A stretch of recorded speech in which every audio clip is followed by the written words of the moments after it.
Marami ang nagtatanong kung sobrang dami na ng adoption ng XRP sa buong mundo at napakalaki na ng kanyang volume kada araw ay bakit hindi pa rin siya umaabot o lumalagpas man lang sa presyo na $3. Sa kabila po ng mga balita tungkol sa kanyang bilis, mababang fees at suporta mula sa mga institution ay tila parang may pumipigil sa kanyang presyo. Kaya sa video na ito ay pag-uusapan po natin kung ano nga ba ang mga dahilan kung bakit nananatili si XRP sa presyong mas mababa pa sa inaasahan ayon sa mga kilalang analyst at sa mismong XRP community.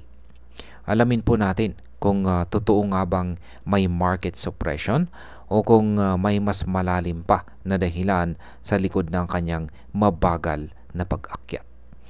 Kaya ayan, bago po tayo magpatuloy ay pakibasa na lamang po muna ang disclaimer dito po sa ibaba ng ating screen.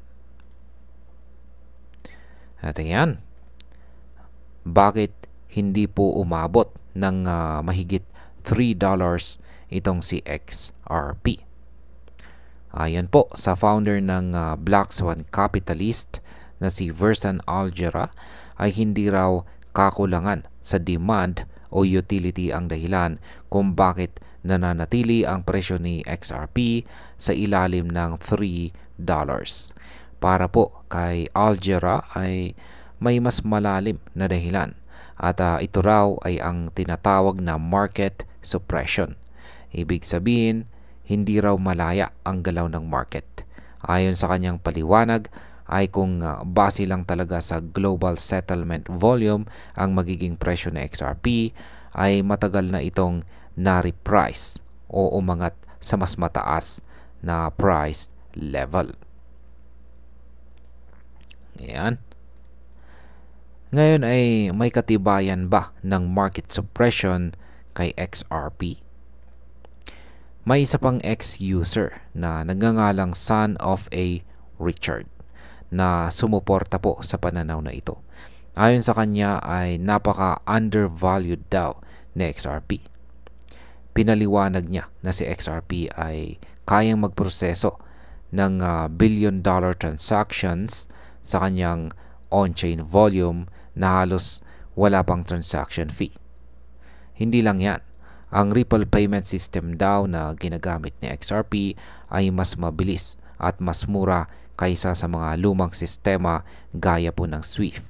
Dagdag pa rito ay nagaganap na rin daw ang live testing ng Ripple private ledger ng ilang central banks at malalaking kumpanya. Ginagamit ito sa mga project tulad po ng CBDCs, tokenized assets at saka real estate. Pero sa kabila po ng lahat ng ito ay tila hindi gumagalaw ang presyo ni XRP. Para po sa mga supporter niya ay ito ay patunay ng artificial na pagpigil sa kanyang tunay na halaga. Ayan. Kung malakas si XRP, bakit mababa pa rin ang kanyang presyo? Mahalagang tandaan natin na hindi po basta hype ang usapan dito. Si XRP ay isa po sa mga pinaka malalakas na performer sa crypto market nitong nakaraang taon. Sa ngayon ay nasa presyo po siya na malapit sa $3. Pero ang nakakagulat ay tumaas na po siya ng halos 487% sa loob lamang ng isang taon. Kung ikukumpara natin ito kay Bitcoin ay halos 4 na beses na mas mataas ang performance ni XRP. Pero sa kabila ng ganitong growth o paglago ay sinasabi pa rin ng mga XRP supporters na mababa pa rin ang kanyang presyo. At ang dahilan, ayon sa kanila ay hindi pa rin binibigyan ng full-scale access ang mga institution para gamitin sa XRP sa mga large-scale settlement. Sa madaling salita ay wala pa sa maximum potential ang kanyang gamit. Ngayon ay ano po ang papel ng regulations sa presyo ni XRP? Ayon po ulit kay Son of a Richard ay isa sa mga pinakamalaking sagabal ngayon sa pag-angat ni XRP ay ang kakulangan ng regulatory clarity. Hangga't hindi malinaw ang mga batas na sumasaklaw sa paggamit ng crypto para sa mga institutional settlements, ay mananatili raw na parang naka-hold ang presyo nito. Pero naniniwala po ang mga supporter ni XRP na kapag dumating na ang tamang panahon ay biglaan at malakas ang magiging pagtaas ng presyo. Gaya nga ng sinabi niya, suppressed utility doesn't trickle upward, it will reprice violently. Ibig sabihin ay hindi dahan-dahan ang pagtaas ng XRP, kundi biglaan at matindi kapag dumating na ang tamang signal mula sa mga regulators. Paano naman kung mali ang hinala ng XRP Army? Siyempre, hindi lahat ay sang-ayon sa pananaw na ito. May mga nagsasabi rin na ang mga inaasahan ng XRP community ay puro fantasy lamang. Para sa kanila ay wala raw sapat na ebidensyang nagpapakita na may market suppression na nagaganap. Sa pananaw po ng mga kritiko ay natural lang ang presyong ito para kay XRP dahil marami pang crypto projects ang mas mataas ang adoption, mas malawak ang market reach, at mas maraming users sa kasalukuyan. Para sa kanila ay dapat patunayan pa na XRP ang kanyang sarili sa open market.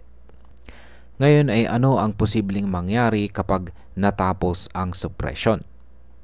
Kung sakaling totoo ang sinasabi ng mga supporter na may market suppression at ito ay mawala na, marami ang naniniwala na pwedeng umabot sa XRP sa double-digit value. May ilan ngang nagsasabi na posible siyang umabot ng $10, $20 or higit pa. Ang ganitong biglaang pagtaas ay pwedeng manggaling sa pagpasok ng mga institutional investors, lalo na kung bibigyan sila ng green light na gamitin sa XRP sa mga transaction gaya ng cross-border payments, real estate settlements o tokenized treasuries. Para po sa atin bilang mga Pinoy crypto enthusiasts ay napakahalaga ng balitang ito. Una po sa lahat ay dapat nating pagtuunan ng pansin ang mga cryptos na may real world use case gaya ng XRP. Kahit mababa pa ang kanyang presyo ngayon ay maaari itong may maaring panandalian lamang ito. Kung totoo man ang suppression at biglang lumuwag ang regulation, ay may posibilidad na makita natin sa XRP na tumaas ng malaki. Kaya kung tayo po ay naghahanap ng long-term crypto investment, ay pwedeng isa sa XRP sa mga dapat po nating bantayan.